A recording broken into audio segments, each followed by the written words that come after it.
Akhirnya keluarga merasa mereka adalah korban. Anak tidak lagi suka dengan bisnis yang engkau kerjakan. Istri tidak lagi bahagia ada di rumah. Padahal engkau bekerja sungguh-sungguh.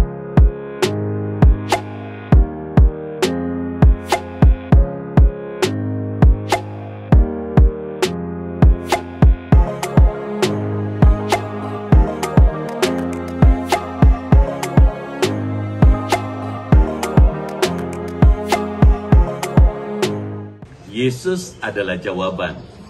Kali ini kita akan bahas tentang sulitnya anak muda menolak permintaan orang lain.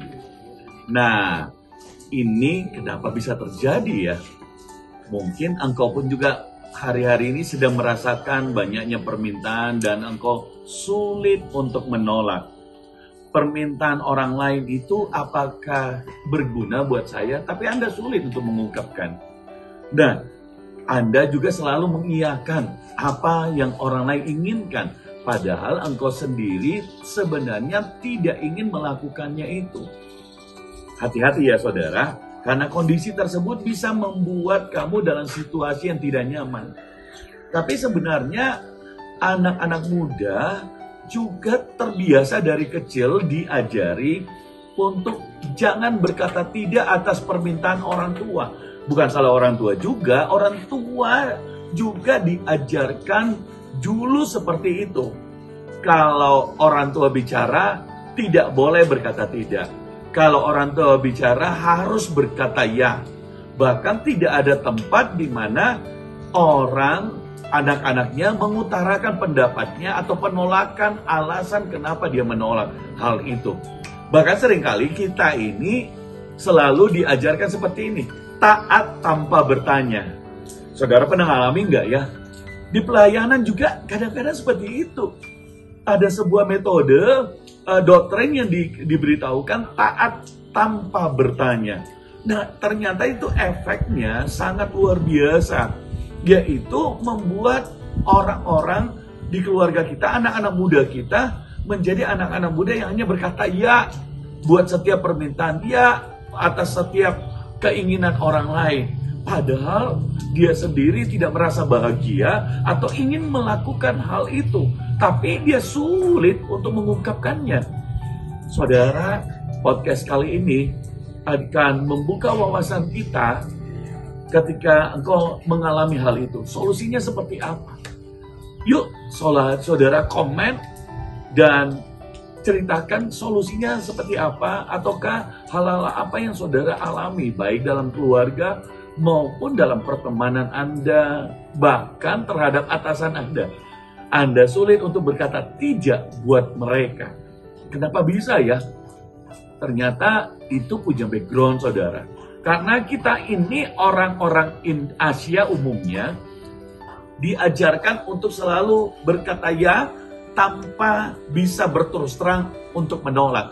Kalau kita menolak atas permintaan orang lain, perasaan kita itu gak enak. Atau kalau menolak, kita diajari dengan kata yang halus ya. Jangan langsung tolak permintaan orang. Nah, dan ternyata ini yang membuat kita mengerjakan pekerjaan-pekerjaan yang sebenarnya kita tidak ingin kerjakan. Bahkan orang kemudian punya beban hidup lebih daripada apa yang dia sanggup untuk kerjakan. Dan hidupnya tidak happy. Bahkan dia menjadi orang lain. Karena dia kemudian hidup dengan tujuan dari permintaan orang lain. Termasuk orang tua, termasuk pemimpin dia, termasuk mungkin pemimpin dia di dalam pekerjaan. Bahkan tidak jarang itu terjadi juga atas permintaan bahkan orang-orang di gereja, pemimpin di gereja. Nah, ini perlu kita renungkan bersama. Tujuan podcast ini adalah kita berbagi saudara, bukan untuk menghakimi siapa yang salah, siapa yang benar. Kita ingin generasi kita semakin hari semakin bertumbuh dengan baik, semakin bisa maksimal di dalam potensi mereka. Sebuatlah mereka bisa mengerjakan hal-hal dengan sukacita tanpa sebuah paksaan. Buatlah mereka punya cara agar mereka itu bisa mengungkapkan perasaan mereka, dan buatlah jalan atau komunikasi untuk engkau bisa mendengarkan penolakan dari mereka. Ataukah mungkin itu pendapat dari mereka. Itu sangat baik, saudara. Karena seseorang tidak akan mungkin berkembang idenya, berkembang pemikirannya, berkembang kapasitasnya tanpa dia punya ruang untuk mengutarakan pendapat, ataukah dia bahkan tidak setuju. Karena banyak sekali orang melakukan hal-hal yang sebenarnya dia tidak ingin lakukan. Bahkan itu terjadi di gereja juga. Dia melayani dan dia menghabiskan banyak waktunya di dalam melayani.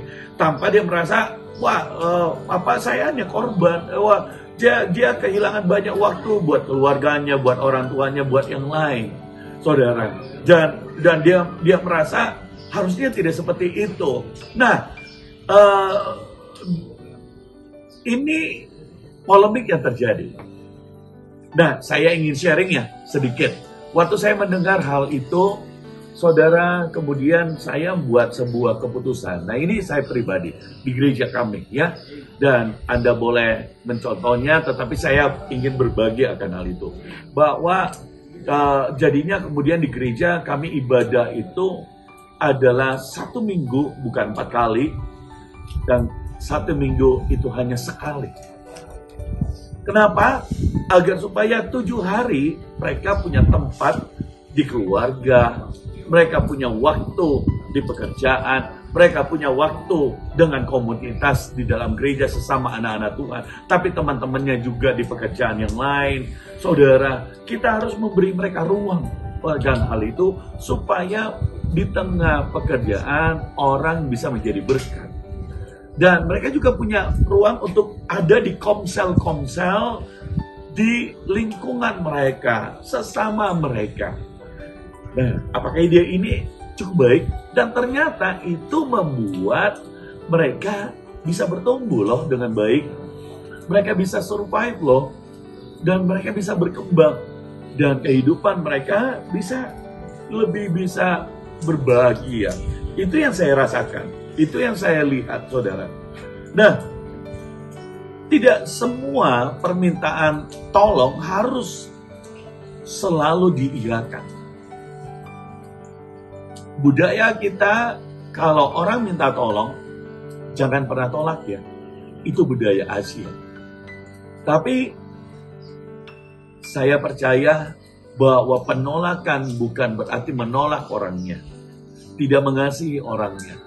Tapi katakanlah tidak, tolaklah kalau apabila engkau tidak sanggup melakukannya. Tolaklah apabila engkau tidak bisa melakukannya. Janganlah memberi pengharapan karena engkau tidak enak, lantas engkau tidak mau menolak. Ada hal yang lain, ada saatnya permintaan tolong boleh untuk ditolak. Seperti yang saya katakan tadi, bahwa permintaan tolong itu kadang-kadang kita nggak mampu. Tapi karena perasaan tidak enak, akhirnya mengiyakan. Dan akhirnya juga kita nggak mampu melakukannya. Dan berakhir orang lain kecewa. Dan pemikiran seperti ini saudara mesti pelajari. Belajarlah untuk berterus terang. Belajarlah untuk bicara apa adanya. Supaya orang lain juga bisa mengetahui dan mempreparing akan hal itu. Sulitnya untuk berkomunikasi dalam menyampaikan alasan untuk menolak.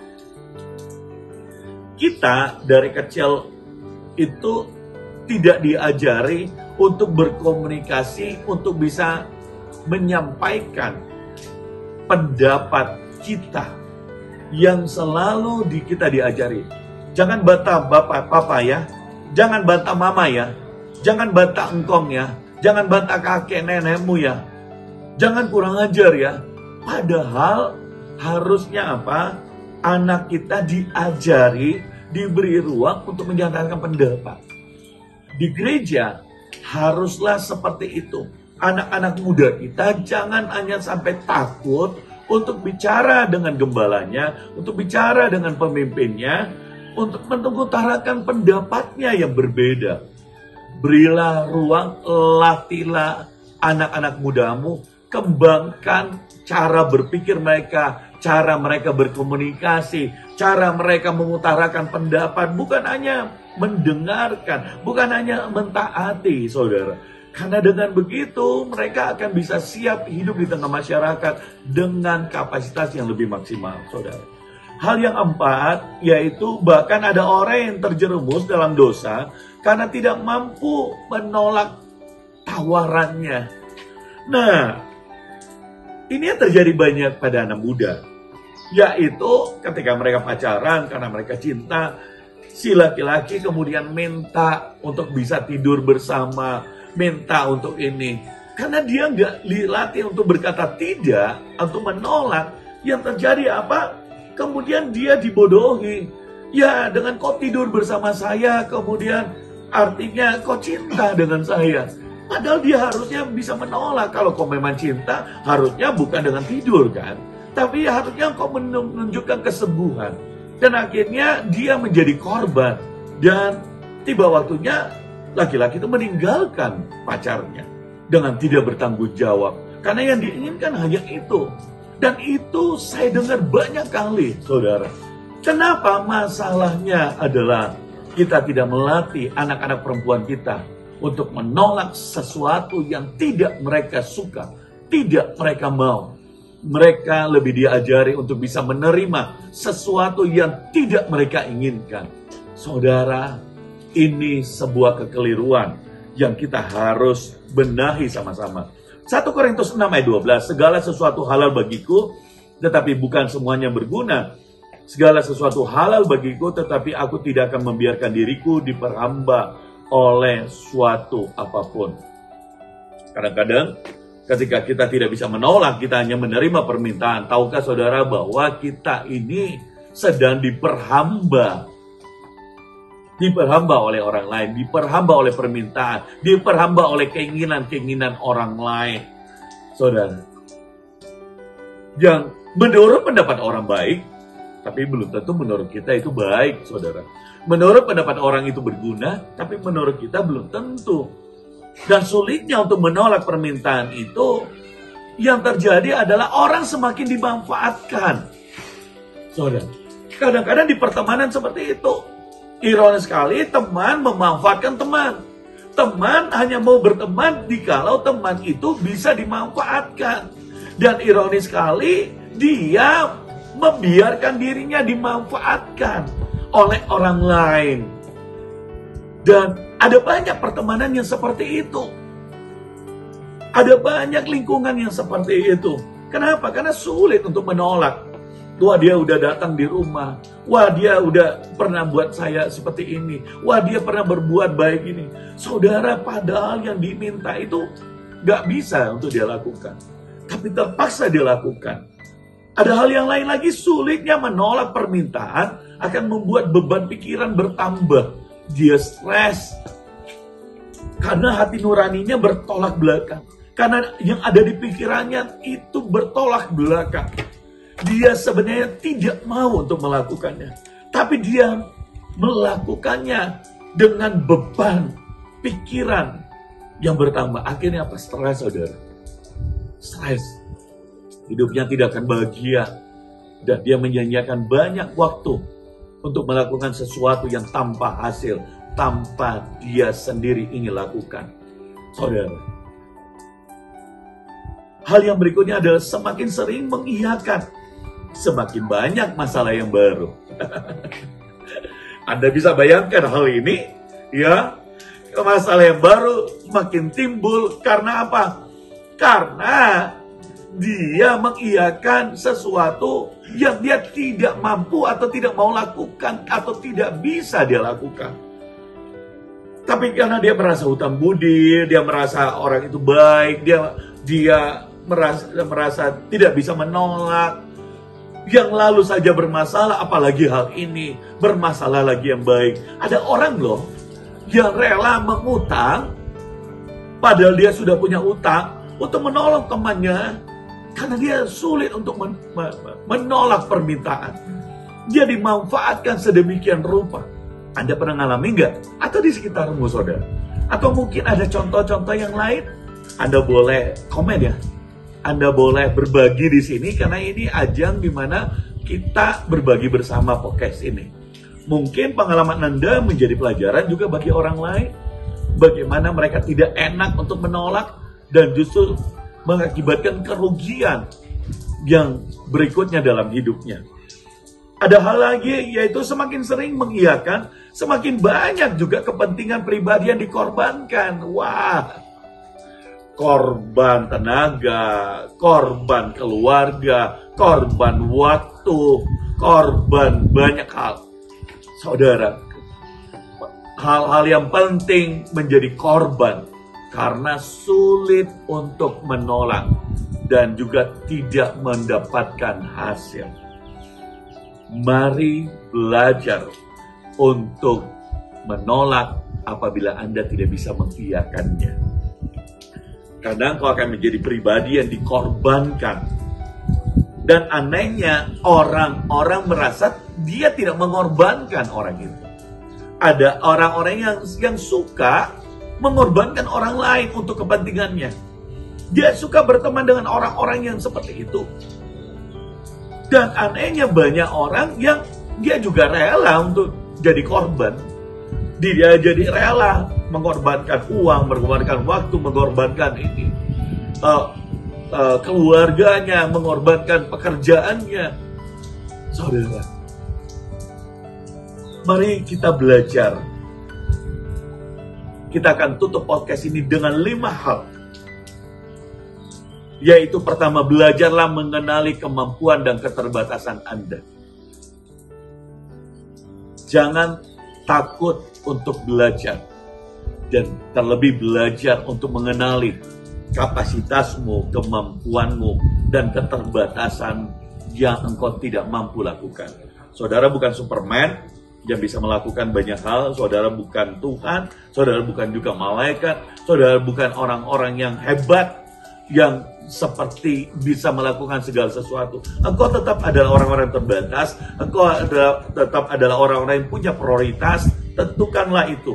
Lihatlah apa yang mampu kau kerjakan dan apa yang tidak mampu kau kerjakan, supaya dengan engkau mengenali, engkau bisa menolaknya. Anda setuju dengan ini? Itu poin pertama ya. Poin yang kedua, belajarlah untuk menolak dengan mengkomunikasikan keterbatasan saudara. Belajar untuk menolak. Berikan alasannya. Bahwa saya terbatas, saya nggak mampu. Kalau saya kerjakan ini akan tidak baik.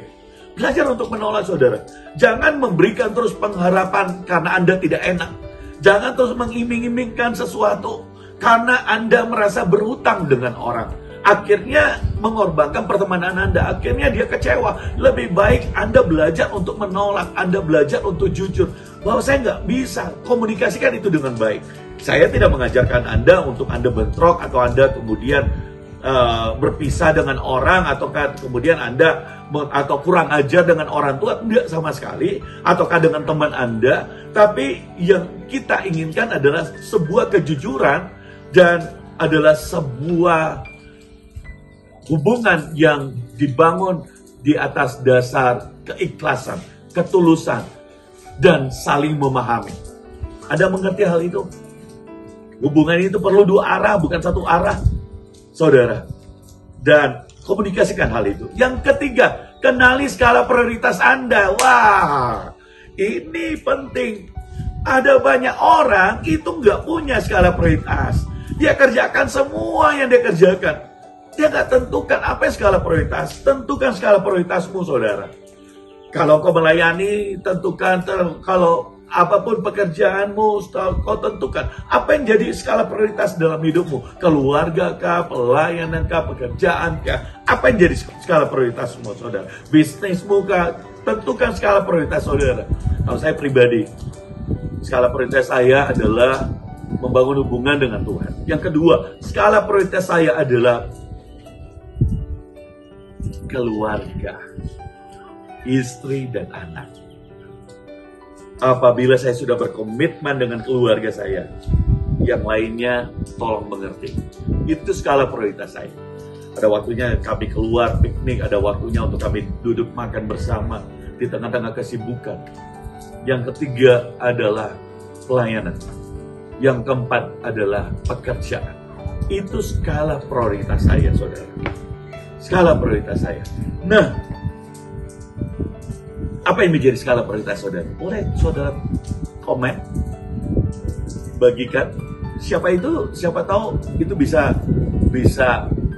memberkati orang lain, saudara. Membuka wawasan orang lain. Silahkan saudara, dan kita bisa saling share ya, saling komen ya saudara. Nah, yang keempat, belajar bersikap tegas dengan permintaan yang menjebak. Jangan merasa gak enak saudara. Bersikap tegas itu artinya saudara harus jelas menolak. Jelas dalam pengucapan. Jangan berucap itu dengan bercabang maksud. Bercabang interpretasi itu akan sangat keliru ketika orang menangkapnya. Jadi bersikaplah tegas dengan permintaan yang menjebak. Engkau tidak suka, engkau tidak setuju, engkau bisa mengutarakan hal itu. Saudara harus tegas. Supaya apa? Orang lain, kedua kalinya dia tidak akan berbuat seperti itu. Yang kedua, dia akan tahu bahwa engkau punya prinsip untuk menolaknya. Engkau tahu apa yang dia maksud, saudara. Karena orang yang suka menjebak itu, dia akan berikan jebakan yang lain kalau Anda tidak tegas untuk menjelaskan apa penolakan Anda. Bahwa Anda mengerti dengan jebakannya. Ada banyak teman yang suka menjebak temannya untuk kepentingannya. Jangan Anda biarkan hal itu. Karena itu akan melukai Anda. Anda harus bisa berterus terang akan hal itu, saudara. Berapa banyak orang ingin temannya menolong dia ketika dia membutuhkan. Iya, nggak apa-apa kamu pergi, tolong bantu pergi pinjam aja. Kasihan dia aja nggak mampu, gajinya nggak seberapa. Tolonglah kamu pergi. Wah, yang lalu saja utangnya dengan orang belum dibayar. Masa dia harus pinjam lagi? Tapi temannya nggak mau. Dia jebak sehingga dia kemudian bisa pinjam. Kenapa? Karena temannya itu tidak tegas ketika menolak. Itu baru contoh. Anda punya contoh yang lain? Tolong coba Anda bagikan ya. Dan bagaimana Anda bisa keluar dari hal itu. Nah, membuat orang lain bahagia adalah hal yang baik. Tapi Anda juga berhak untuk bahagia.